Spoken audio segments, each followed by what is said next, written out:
So yeah, thank you for the introduction. And as Manpreet said, we'll be talking about photographing tigers in the wild, our experience in India.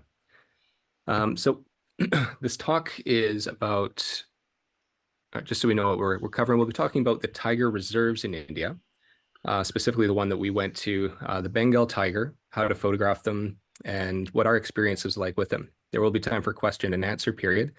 If there are any questions while we're presenting, please feel free to raise your hand or type something in the comments. Stephen will be monitoring that, and we'll try to address questions as they come up.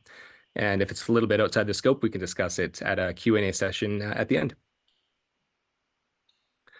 So yeah, a little bit about me. I was born and raised on a farm in Alberta. I owned and operated a commercial photography studio in Tokyo. And I'm a member of the Canadian Association of Mountain Guides and running photography tours internationally. So for the trip, the very first thing that we started is to prepare for it. So we did travel. We didn't actually come from Kelowna, but that was halfway between Edmonton and Vancouver, all the way over to India, in the center of India near Nagpur, where a big concentration of the tigers are. So one thing to note when you are traveling to India is that visas are required to enter the country. There's some permits and regulations. So a lot of the parks, due to their environmental stewardship, they do limit a lot of the access to the park. So they charge camera fees for every single camera you bring in, not just the individual. And they limit the access to the park again to achieve their conservation goals. So there's daily quotas that limit the amount of tourism in the park. They're issued at very specific times of the day, morning and evening sessions. And if the drivers that are privately registered don't come back even within 5 minutes of their time, they can have their license suspended. So it's quite, there we go. It's quite particular to make sure that they very tightly adhere to their scheduling. And yeah, as far as the packing list go, now I won't go through the entirety of the packing list, but for this particular trip, we were traveling. So Kristen and I are traveling for 3 months. So we actually did everything out of carry-on. It's trying to be mindful of the different climates that we were in. The center of India, especially this time of year at the beginning of summer, is very hot.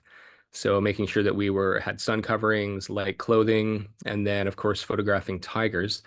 Generally want a longer lens. So instead of bringing my long lenses from home traveling just in carry-on, I did rent lenses in Nagpur, which is the closest airport to the Tadoba Tiger Reserve that we were at. So what are the Bengal tigers? I'm sure everyone's fairly familiar with tigers. They're one of the megafauna of the world that have been very interesting to a lot of people. They are an endangered species. Very large. They are the largest cat, 220 to 660 pounds, 6 to 10 feet in length. And their primary habitat is mainly in India, consisting of tropical rainforests, evergreen forests, deciduous forests, grasslands, and savannas. There's about 5,500 tigers in the wild, most of which are in India. And Tadoba specifically, the park that we went to, has 115. And other countries that have them, Russia's got about 500, Indonesia about 500, Nepal, and Cambodia, Laos, and Vietnam. They're on the verge of extinction in those areas. So India is really focusing on a lot of conservation efforts for the Bengal tiger, which Manpreet will cover a little bit more in his presentation. So about the Tadoba Tiger Reserve, it is located in Maharashtra, India. Like I said, very central India. Nagpur is the closest major airport. It was originally a hunting ground during British colonial period and was established in a park in 1955 after India gained independence from Britain in 1947, although talks had happened during British colonialism about making it a wildlife reserve. 115 tigers in the park, and it is characterized by a tropical dry deciduous forest biome. And apart from tigers, the park hosts a variety of other wildlife, including leopards, sloth bears, wild dogs, Indian bison, which are called guar, spotted deer, samba deer, and various bird species. There's a lot of bamboo trees, teak trees, and like I said, dry deciduous forest. The deciduous forest plays a significant role in carbon sequestering, and it maintains the ecological balance in the region. And it is home to, it's a unique reserve because it is home to a thriving tiger population. And the tigers are, I believe it's the one with the largest and fastest growing tiger population in India.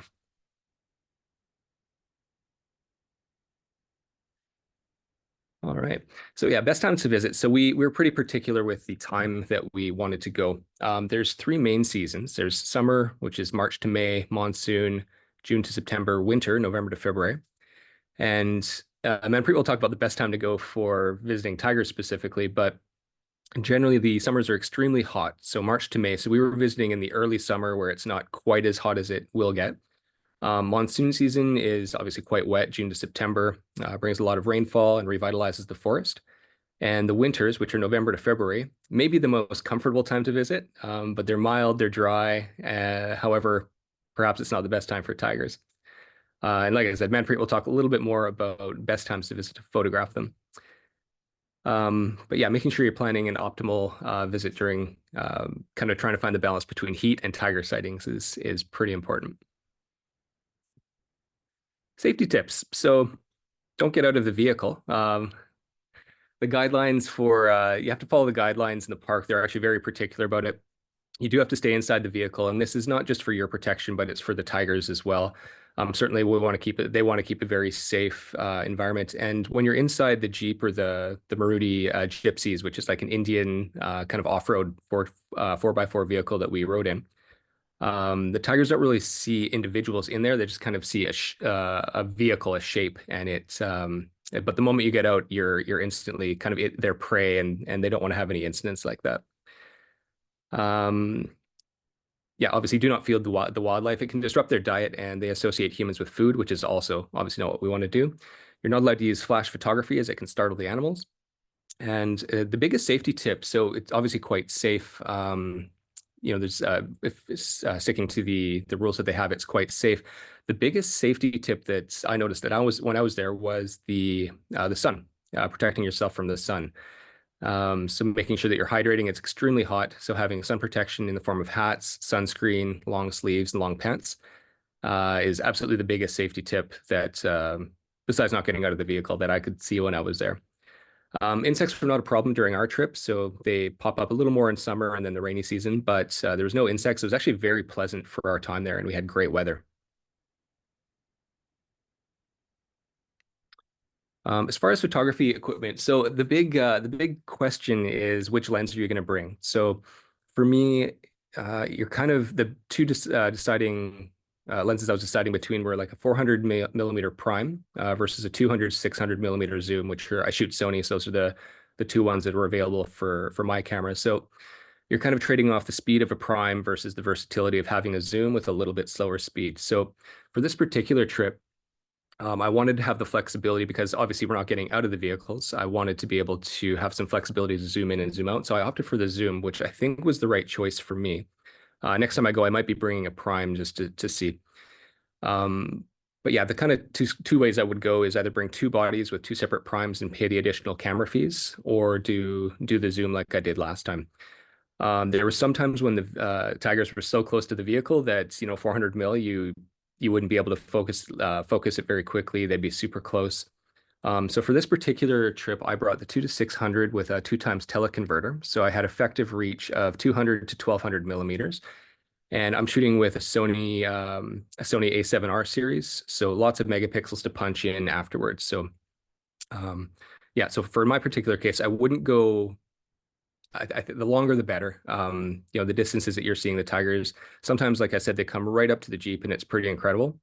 But yeah, being able to respond quickly, I think a zoom lens is probably the way that I would certainly go. So again, another consideration is when you're shooting from a Jeep, you are not going to have a tripod. Obviously, there's no stability advantage of having a tripod or even a monopod because the vehicle is moving and they're very slow. So one of the best things you can do is grab some bean bags to throw over the roll cages or the bars inside the vehicle to stabilize those longer shots. Yeah, so shooting from a vehicle is also different because you have a much higher vantage point. So you don't always want to be shooting down at the vehicles. You want to get as low, as close to eye level as you can. So in Tadoba, they actually have converted Jeeps where the middle row is removed so that we can get a little bit lower. And we did have that for a day when we were there. And yeah, it's amazing being able to get down eye level with the tigers. All right, so wildlife photography techniques in general. I'm sure there's a lot of wildlife photographers in the audience, but Composition, camera settings, and patience and timing are some big considerations. So isolating the background can draw focus on the subject. However, you can also lose a sense of place. Don't forget to include the animal in its habitat and use the environment to help tell your story. So what I like to do is imagine the composition before setting up and be prepared for the decisive moment when the tiger walks through the frame or the bird enters, the beautiful background that you're trying to include it in. Motor drives certainly helpful, but they're no replacement for intent and purpose. The reciprocal focal length rule is good to start, but if there's any action involved or even camera shake, vehicle, arms, long legs, there's a lot of movement, it can lead to blurry images. So for me, shooting manual mode or shutter speed priority are the best way, and have the camera meter determine ISO. If you are shooting that way, remember to set an ISO limit when you're shooting so that your crazy high ISO is not going to be detrimental to your final image.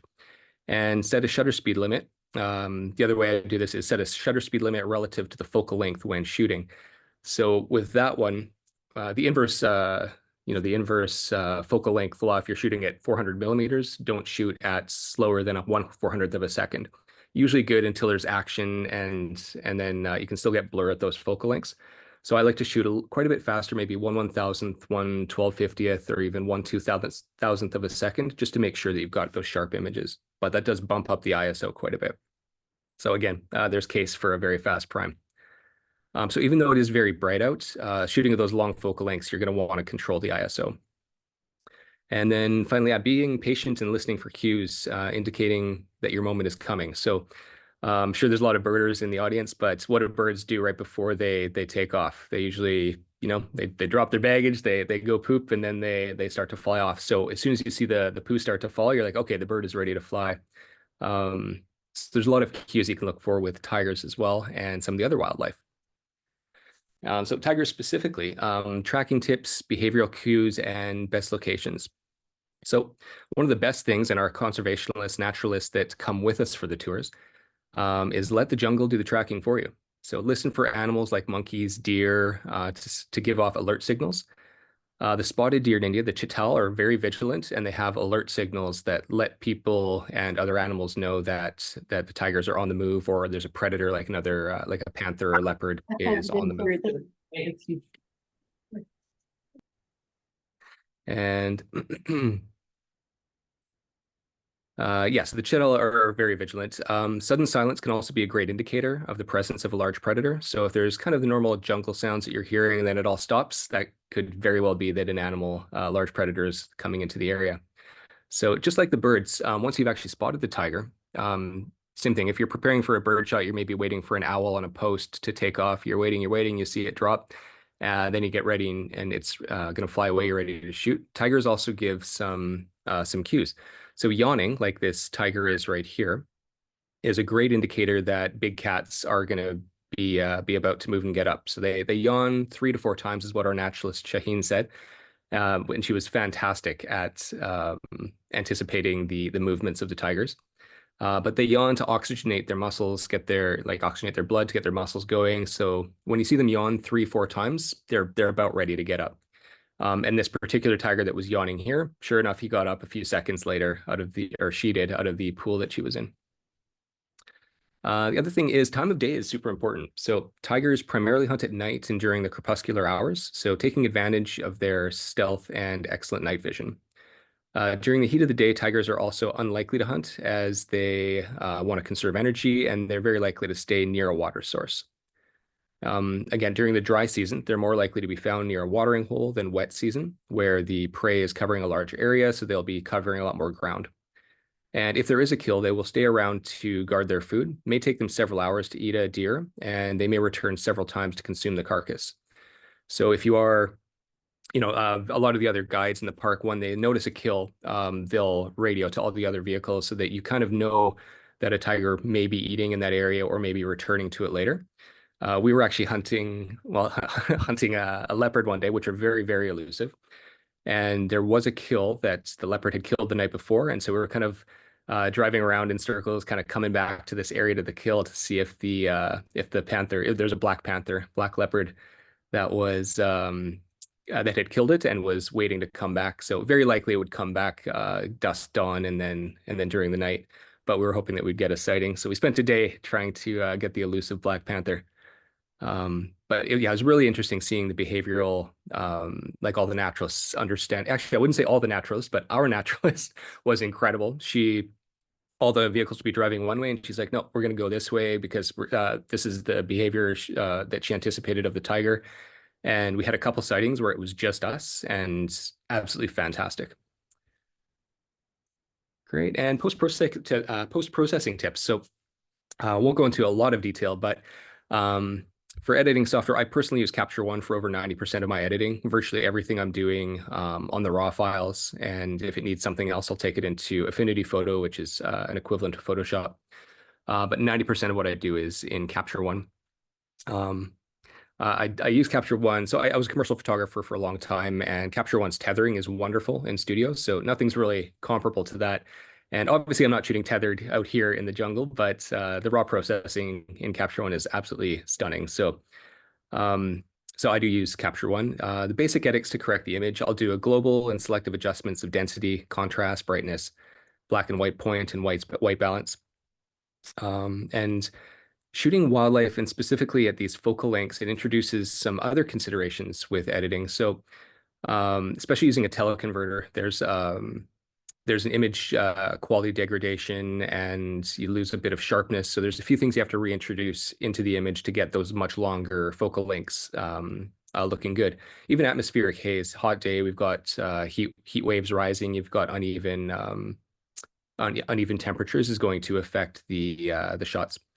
So the other thing, at these focal lengths, shooting at high ISO means there's going to be noise reduction that needs to be applied, and then again, slight sharpening and the loss of contrast and reintroduction of that contrast with clarity and saturation. You lose a lot of saturation, contrast, clarity when you're shooting with teleconverters and when you're shooting through atmospheric haze. Yeah, and then finally, I'll do removal of some distracting objects, mainly to simplify the scene. And honestly, with this kind of photography, culling is the most time-consuming and daunting task. I'm sure everyone can relate, especially with motor drives and high-resolution images. So of the editing time, it does not take as long to edit wildlife shots, I find, but going through the thousands and thousands and terabytes of data is fairly time-consuming. And actually, one space I don't use it myself, and I don't know how it actually handles wildlife. But Aftershoot is an AI tool that will help you do auto selection. So I've seen it in action for weddings and portrait sessions, where again, if you're shooting, trying to get the kiss or something at a wedding, you're using motor drive shooting a lot. Aftershoot will analyze your images and say you have a burst of 20, it will pick the best one. And from what I've seen, it's almost always the exact one that I would have picked anyways. I don't know how it works with animals, but I think this is going to be a very interesting space to watch just to speed up workflows. Because if you can cut down on the amount of time spent culling, I think that's, it's worth its weight in gold. Photo Mechanic is another useful tool. I used to use that. I shot briefly for the Edmonton Journal, and Photo Mechanic was pretty much what all of the photojournalists used to cull through these massive amounts of files very quickly. Yeah, that's about that for post-processing. And again, yeah, trying to get natural looking images is ultimately the goal. And yeah, so for our personal experience, I just wanted to tell some stories. I have a little slideshow just to show some of the photos that were taken on the tour. And yeah, again, if there's any questions, feel free to ask them. And yeah, and I'll give just a little synopsis of each photo. So for us, we flew from Calgary to Amsterdam and then took this cute little path around Ukraine and Russia for some reason, and then back around the border of Pakistan and India, and then down into New Delhi. Kristen and I packed entirely carry-on, so my 2 bags, the one in the seat and then the yellow bag, were my bags, and Kristen's 2 bags are on top, and I think that might be one of Manpreet's bags right down there. So we met up with Manpreet in Delhi, and then we flew down to Nagpur. This is us on the plane, flying down to Nagpur, which is a short, I think it was around just over an hour, between an hour and a half flight to get down there. As soon as we arrived in Nagpur, we were picked up and transported to the Wagoba Eco Lodge, which is very close to the Tadoba National Park. Super comfortable accommodations. Three of us just slept in that bed. It was super cozy, and yeah, I'm just kidding. We did shared beds, but the Eco Lodge is wonderful. Everything was made with locally sourced bricks. There's very few single-use plastic. They're trying to reduce their footprint to absolutely zero. And everything about the lodge is sustainable, eco-friendly, and locally sourced. They even have a little garden that is on site that they source a lot of their food for guests from. But very comfortable accommodations. This is the view from the entrance area looking out. They have a little pond in front with a wildlife hide, like a bird hide, so that we can photograph some birds even when we're not in the park, which was absolutely wonderful. Manpreet and I spent some time in there. Riding out from the lodge to the park gate. So we would leave, I think around 5:30 in the morning. We tried to get at the gates. I believe the opening was 6 o'clock at the time of year we were there. So we wanted to be there as soon as the parks open. They're very particular with their timing. So we saw some locals. All the locals had these very fine scarves. No, I just thought this guy looked pretty cute driving his motorcycle with his fancy scarf and no helmet, of course. And, oh, sorry. And then I think I know Tom's on the call. It was a little bit different than our motorcycle tour through Japan, but um, yeah, some bumpy roads and 4x4 Jeep. Not they're actually not Jeeps. They're Maruti Gypsies, which are an Indian-made vehicle. Were amazing off-road vehicles. So here's us driving the back of one towards the park. This might actually be inside the park. That is Shaheen. She was our naturalist for all the days that we were in the park. She was wonderful. She studies zoology and she's going to be doing her master's in zoology and she's going to be doing her PhD at some point in the next 1 or 2 years. Amazing naturalist. She was very knowledgeable and she had an incredible, just like a knowledge of what the tigers would do. And she was, yeah, just invaluable for us on this tour. And like I said, she was the only female naturalist that we saw while we were there. And all the other naturalists and all the other vehicles respected her. And when she's very small and kind of soft spoken, but she'd have this little stance. She'd put her leg up on the guardrail and she had this like power stance, and everyone respected her. And listeners, she would tell a lot of people. You could tell that she was very respected within the guiding community there. All right, so we had incredible luck with this tour. We saw tigers every day. We saw a variety of animals, just beyond tigers, some large fauna, a lot of birds, and had some very, very close encounters with the tigers too, which was incredible. So this one was getting close. I think it was a morning session getting close to. So we would go into the park at 6 o'clock, and then we'd come out right before lunch, or go to one of these areas where we could actually get out of the vehicles, have lunch, and then do our second session in the afternoon, and then come back right before sunset. This was in the morning session right before we would have gone to go have lunch, and they do that to just to conserve the habitat, the environment, not disrupt the wildlife too much. Yeah, so there's certain times that you just won't be in the park, and that just allows the tigers and all the other wildlife to live their lives without too much disturbance. This one was coming right at us. We were up on the road a little bit, so a little bit of a high angle, and I believe Manpreet and I were both getting down low for this guy when he was coming towards us. And yeah, and talking about the decisive moment and kind of waiting, like this tiger was walking away. I looked back and just gave a snarl right towards our direction. It was just incredible. This is a cormorant that we shot from the bird watching hide. These guys, Langer, they're kind of like cap-the-head macaques. These guys are kind of like not capuchin, but they're Langer is the name of these guys. Some beautiful morning mist in some of the mornings, and I'm sure people have seen the Jungle Book. Here's Baloo, the sloth bear. So we had a pretty cool encounter with the sloth bear. He's just very casual, nothing at all like our bear, is much smaller, and but yeah, incredible animals. They're really fun to watch. And here he is just crossing the road. Here's an example. So this would be one of the meals that they would prepare for us to have in the field. So we had these little Maruti picnics where they would throw the whole meal onto the hood of the hood, or else there's a little table that kind of stretches out from the front of the gypsy, and we'd have our lunch there. This is one of the chital, the spotted deer. There's crocodiles. So this guy, we saw this one in the water as we drove by. We drove back, and then he had come out to sun himself to warm up, I guess, a little bit. Um, but yeah, fully, he was. We were driving by, and Shaheen said, "Oh, there's like a crocodile down there," and then they spotted. The naturalists have just an incredible eye for picking out the where animals are. So just his, just his eyes and tip of his nose were out of the water.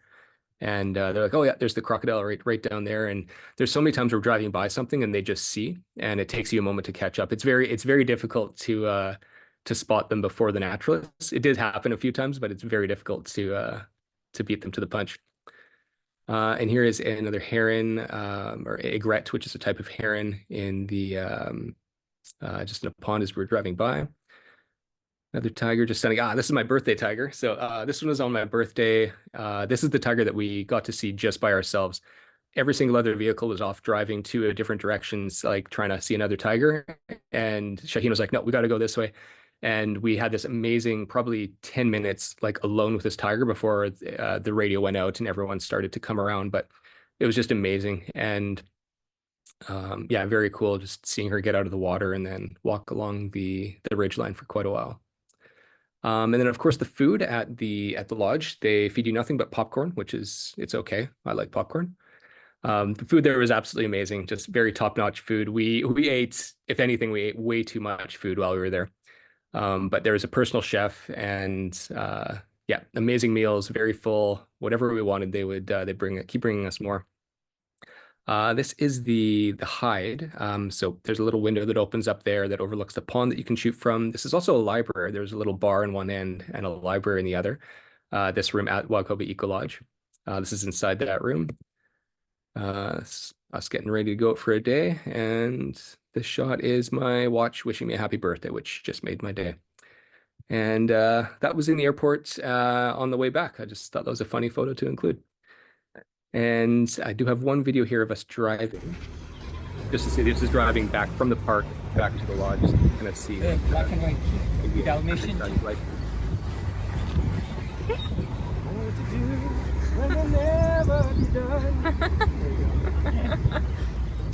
Don't be a quitter, keep going. Cattle on the road, people just driving through a village, people just living their lives. So red horns are not natural? Wow. Oh, okay. That's not real?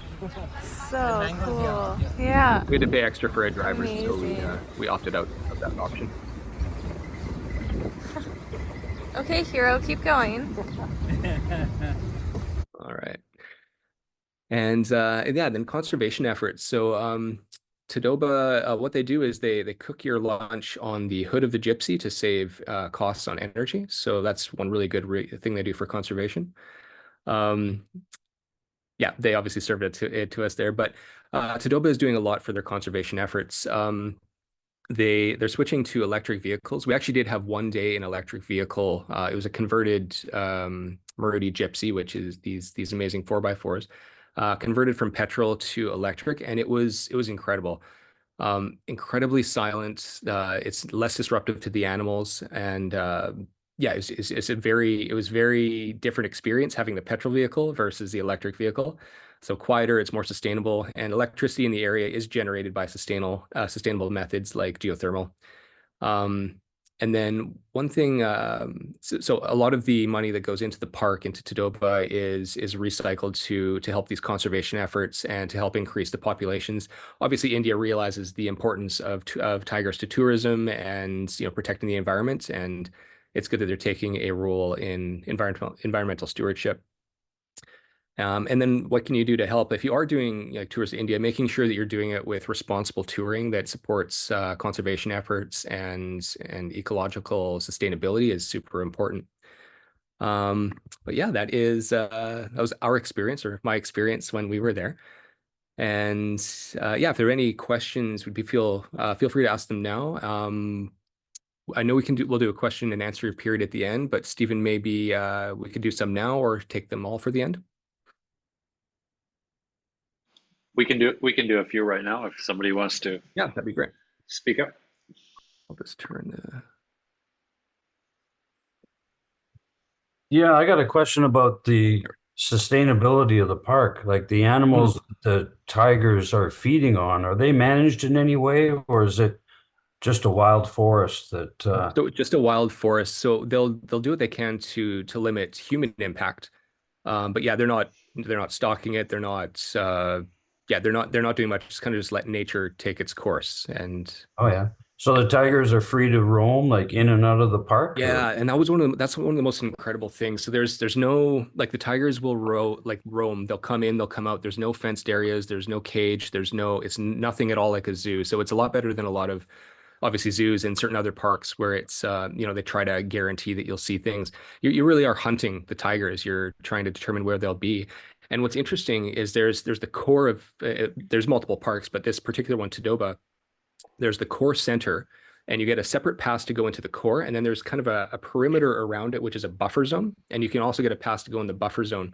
So what's interesting is the tigers might pass. They don't care where the buffer zone is, but they might pass in and out. But if you're in the vehicle, you have to stick in your zone again, so you're not kind of chasing them around and disrupting them. But yeah, and this one has 115 tigers that live there, but some live in the buffer zone, so some will be out, some will be in, and that's kind of why populations fluctuate a little bit as well. But yeah, it was completely wild, natural, wonderful. Yeah, I'll be showing them a little more on that Yeah, in with my Bandivgar presentation. yeah, Manpreet will talk about that a little bit more too with conservation and tiger populations in India.